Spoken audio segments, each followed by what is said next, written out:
नमस्कार, जम्मू संवाद देख रहे हैं आप और मैं हूं ललित खजूरिया। सरकार का गठन हो गया और कल सभी विधायकों को श्रीनगर में शपथ दी जाएगी और एनसी कांग्रेस निर्दलीय उम्मीदवार जो जीते वो सरकार में बैठेंगे और भारतीय जनता पार्टी विपक्ष का दायित्व निभाएगी। इन चुनावों में जो सबसे एक चीज जो देखने को मिली वो ये देखने को मिली कि जिसकी कभी उम्मीद नहीं की जा रही थी कि नेशनल कॉन्फ्रेंस इस तरह से वापसी करेगी कि उन्हें कांग्रेस की भी ज़रूरत नहीं पड़ेगी अगर कांग्रेस आनाकानी करती मंत्रालय के लिए। लेकिन अलायंस में ये चुनाव लड़े, नेशनल कॉन्फ्रेंस 42 पर जीत हासिल की, कांग्रेस ने 6 पर जीत हासिल की और जो निर्दलीय थे वो 7 थे मेरे ख्याल में, और 29 सीटें भारतीय जनता पार्टी ने हासिल की। लेकिन भारतीय जनता पार्टी चुनावों से पहले आत्मविश्वास से लबरेज थी कि हमारे बिना सरकार नहीं बनेगी, हम अकेले दम पर सरकार बनाएंगे या फिर अपने लाइक माइंडेड जो पार्टीज हैं उनके साथ मिलकर सरकार बनाएंगे। दरअसल ये सब कुछ इसलिए हो रहा था क्योंकि उन्हें जम्मू प्रोविंस की गारंटी तो थी कि हमें इतनी सीटें मिलेंगी, लेकिन कश्मीर में उन्हें कुछ ज़्यादा ही उम्मीदें थी।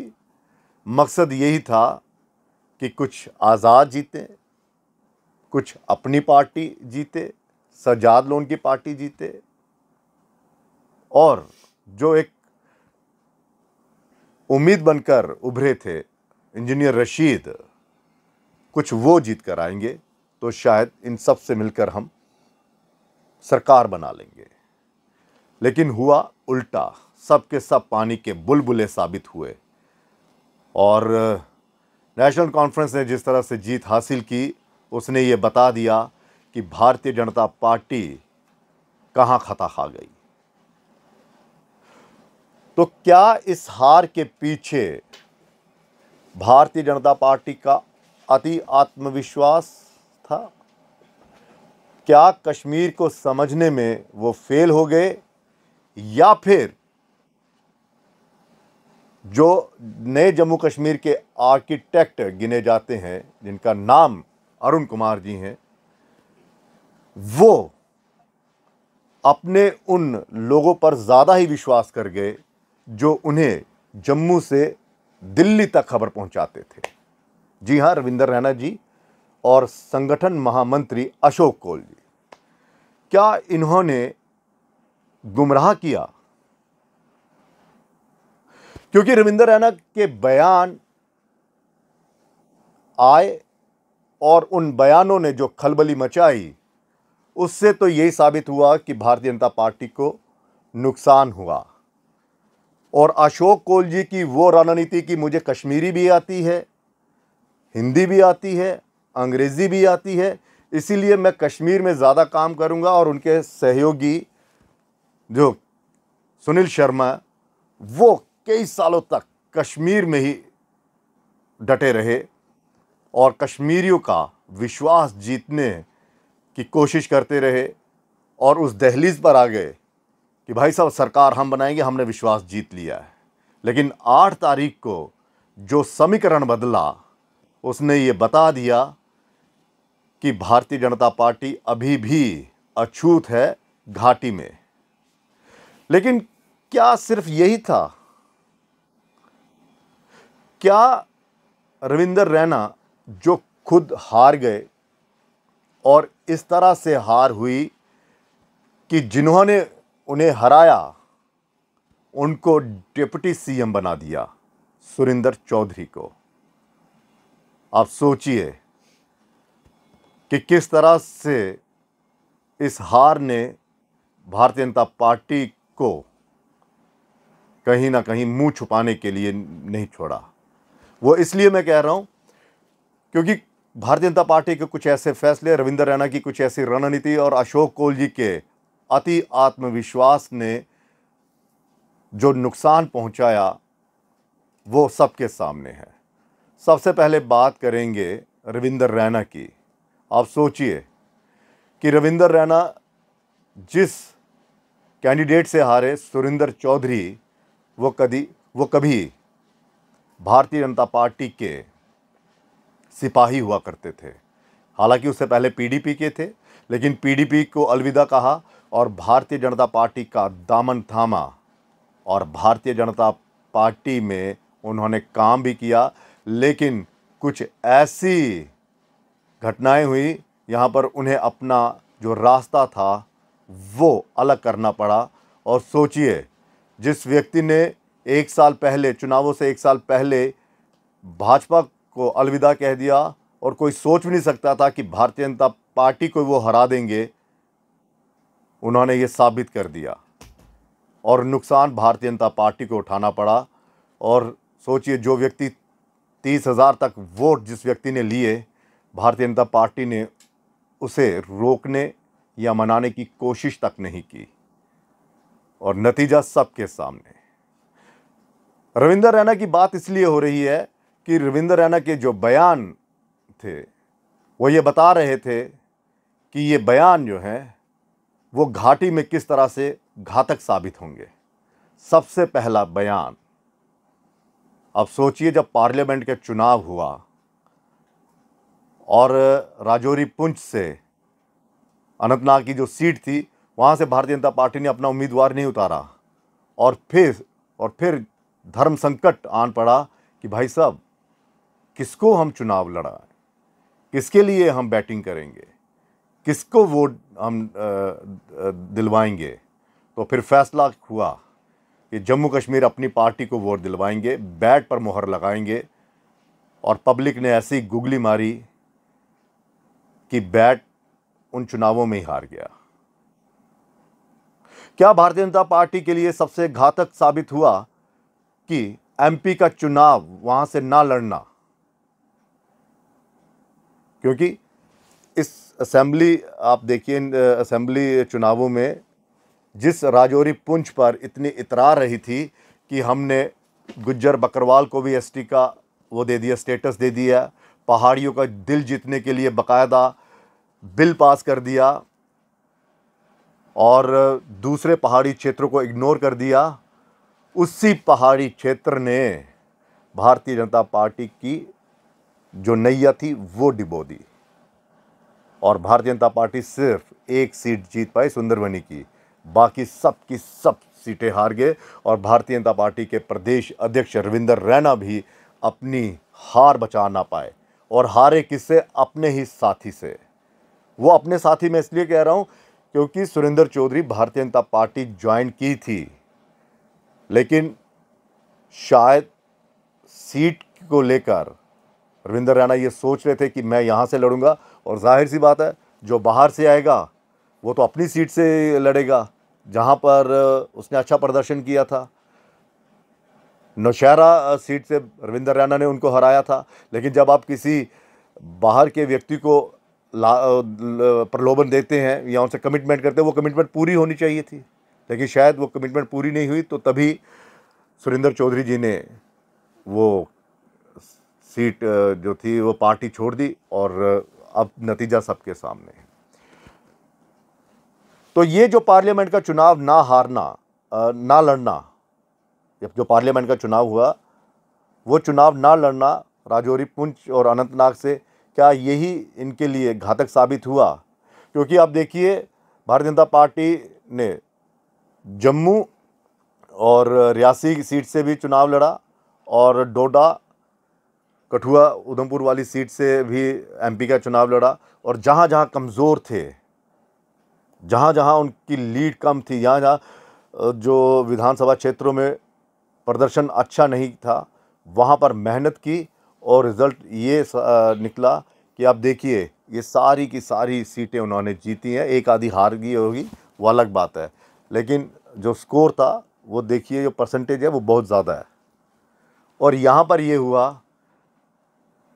कि यहाँ पर चुनाव नहीं लड़ा और ना ही उन विधानसभा क्षेत्रों में ये काम कर पाए कि भाई साहब अगर हम चुनाव लड़ते तो हमें पता चलता हम किस किस विधानसभा क्षेत्र में लीड कर सकते हैं या कहाँ कहाँ हम कमज़ोर हैं, वहाँ पर हम मेहनत करते तो शायद विबोध गुप्ता जी भी आज जीते हुए विधायक होते। एक ये, दूसरा ये कि जैसे ही चुनाव हुए कि यहाँ पर चुनाव होंगे ऐलान हुआ, वैसे ही रविंदर रैना जी का बयान आना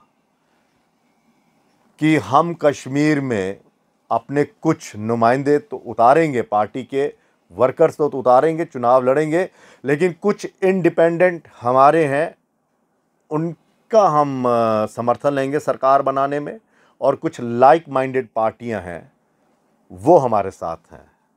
और अब लाइक माइंडेड पार्टियां तो दो ही थी, एक सजाद लोधी वाली पीपल्स कॉन्फ्रेंस और एक जम्मू कश्मीर अपनी पार्टी। और जो आज़ाद उम्मीदवार थे वो तभी ठप्पा लग गया था कि ये आज़ाद उम्मीदवार भारतीय जनता पार्टी के ही हैं जब रविंदर रैना जी का ये बयान आया और इंजीनियर रशीद का यकायक इन चुनावों में ज़मानत पर बाहर आना। तो क्या ये जो बयान है वो घातक साबित हुआ? इस बयान ने भारतीय जनता पार्टी की सारी जो नीतियां थी, जो रणनीति थी, वो बदल दी और नतीजा सबके सामने।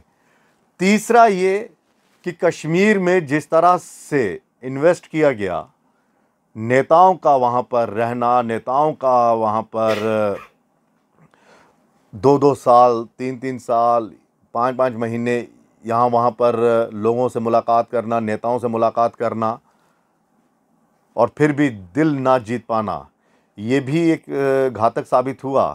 क्योंकि जम्मू को तो फॉर ग्रांटेड ले लिया गया कि जम्मू में हमें कोई ज़रूरत नहीं है, राजौरी पुंछ में हमें कोई ज़रूरत नहीं है, हम यहाँ से जीत जाएंगे क्योंकि पहाड़ी स्टेटस भी दिया हुआ है, गुज्जर बकरवाल भी हमारे साथ हैं, जम्मू, कठुआ, ये सांबा, डोडा, किश्तवाड़ ये सब हमारे साथ हैं, तो चलिए वहीं पर होंगे।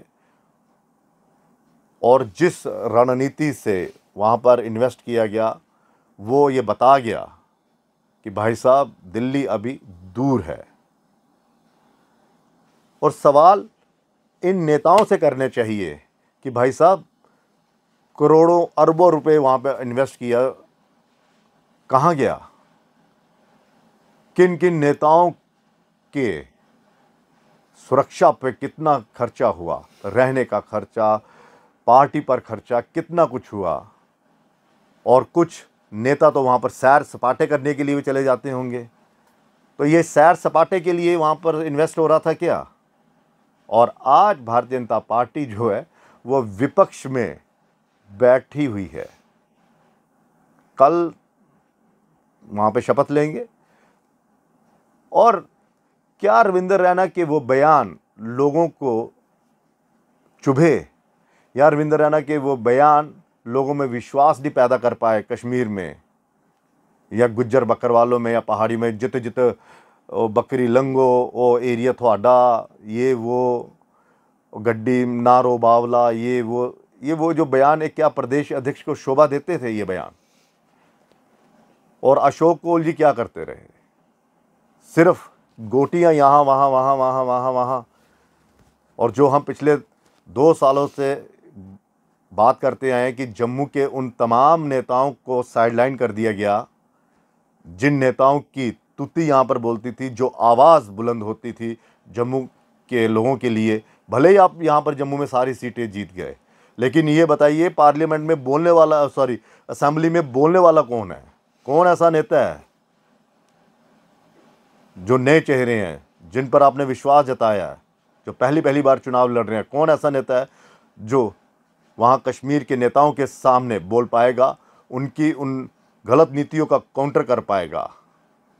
क्या ये सब कुछ इसलिए हो रहा था कि अशोक कोल जी भी ये सोच रहे थे कि जो नॉमिनेटेड 5 सीटें हैं, उन सीटों में 2 कश्मीर की होंगे और उन 2 सीटों में मेरा नाम भी होगा, और जब भारतीय जनता पार्टी सरकार बनाने की उस दहलीज पर होगी तो भाई साहब सीएम कौन सा चाहिए? तो सीएम पर मोहर लगेगी किसकी? यहाँ कोई कश्मीर का व्यक्ति चाहिए, तो क्यों ना कश्मीरी पंडितों पर हम एक दाव लगाएंगे और उन कश्मीरी पंडितों में मेरा नाम भी होगा। ये भी चर्चे हुए थे कि हाँ जी, अशोक कोल जी का नाम जब आएगा तो वो सीएम का चेहरा होंगे। तो क्या उन नए लोगों को इसलिए लाया गया क्योंकि अगर वो पुराने लोग होते तो जम्मू के डोगरों की बात करते और शायद यहाँ पर विरोध होता इस नाम का। तो ये भी एक कारण था कि हाँ जी, उन लोगों को साइडलाइन कर दिया जाए, नए लोगों को लाया जाए, क्योंकि ये जो पुराने लोग थे, जो पुराने मिनिस्टर्स थे, उनकी भी तो कश्मीर में धाक थी, क्योंकि मंत्री कभी किसी एक संभाग का नहीं होता। तो कितने मंत्रियों को आपने इग्नोर किया। और अगर वो नेता वहाँ पर प्रचार करते, ज़्यादा प्रचार करते, क्योंकि अगर किसी ने किया भी होगा तो बेमन से किया होगा, क्योंकि भाई साहब मुझे तो सीट मिली नहीं है। क्योंकि अगर ये कहेंगे कि भाई साहब नहीं, पहले देश फिर पार्टी फिर व्यक्तिगत, तो ऐसा नहीं है, ये सिर्फ स्लोगन है। क्योंकि पहले देश फिर पार्टी फिर व्यक्तिगत वाला होता तो शायद आपके कई नेता जो है वो आज़ाद उम्मीदवार के तौर पर ही ना लड़ते, या फिर वो प्रचार करने के लिए भी निकलते। तो ये जो हार है ये क्या इन कारणों से हुई है। और दूसरा, क्या ठुमके लगाने से, बाजा बजाने से और कहते डीसी पे सैल्यूट नू मारदा, उस डांस पर, उस गाने पर डांस करने से क्या वोट मिल जाते हैं। तो कुल मिलाकर यह है कि भारतीय जनता पार्टी को भी अब मंथन करना पड़ेगा कि हार के क्या कारण है। और एमपी का चुनाव ना लड़ना यहाँ से, राजौरी पुंछ अनंतनाग से, क्या ये घातक साबित हुआ। और रविंदर रैना का वो बयान, जिस बयान पर अब बवाल मच रहा है कि शायद ये बयान ना दिया होता कि कश्मीर में हमारे कुछ इंडिपेंडेंट हैं, लाइक माइंडेड पार्टियां हैं, और अगर वो बयान ना दिया होता तो शायद आज तस्वीर कुछ और होती। क्योंकि डीडीसी में भारतीय जनता पार्टी ने कमल खिलाया है घाटी में मेरे ख्याल से, और ये यहीं पर खुश हो गए कि भाई साहब हम दूसरे नंबर पर रहे। तो दूसरे नंबर पर आप वैसे भी हैं, लेकिन यहाँ पर रेस थी, लड़ाई थी एक नंबर पर आने की, और एक नंबर पर आया अलायंस और निर्दलीय। और आपके नेता करते रहे डांस, बजाते रहे बाजा, और बकरी यहाँ से गुजरेगी वो इलाका गुज्जर बकरवाल का हो जाएगा, इसी में मस्त रहे। और कुछ ख्वाब देखने लगे कि मैं मुख्यमंत्री बनूंगा, क्योंकि कोटा है, और कोटे में जब मेरा नाम आएगा तो मुझे उन तमाम विधायकों का समर्थन भी मिलेगा जिन विधायकों के लिए हमने लड़ाई लड़ी थी कि भाई साहब इनको टिकट दीजिए, इनको दीजिए, इनको दीजिए, और सीनियर्स नेता को हमने पीछे कर दिया। खैर, मंथन बेहद ज़रूरी है, लेकिन ये हो गया कि कहाँ तो भारतीय जनता पार्टी सरकार बना रही थी और कहाँ ये दावे किए जा रहे थे कि जम्मू का डोगरा मुख्यमंत्री बनेगा, और अगर एनसी कांग्रेस सरकार आई तो ये बेड़ा गर्क कर देगी यहाँ का, जम्मू कश्मीर का, क्योंकि ये आतंक को बढ़ावा देने वाली पार्टी है, पाकिस्तान की भाषा बोलने वाली पार्टी है, अलगाववाद का समर्थन करने वाली पार्टी है। लेकिन लोगों ने इन्हीं पार्टी पर अपना विश्वास जताया और अब सरकार बन गई है। तो क्या भारतीय जनता पार्टी का ख्वाब टूट गया है? फिलहाल इजाज़त दीजिए, नमस्कार। लेकिन मंथन बेहद ज़रूरी।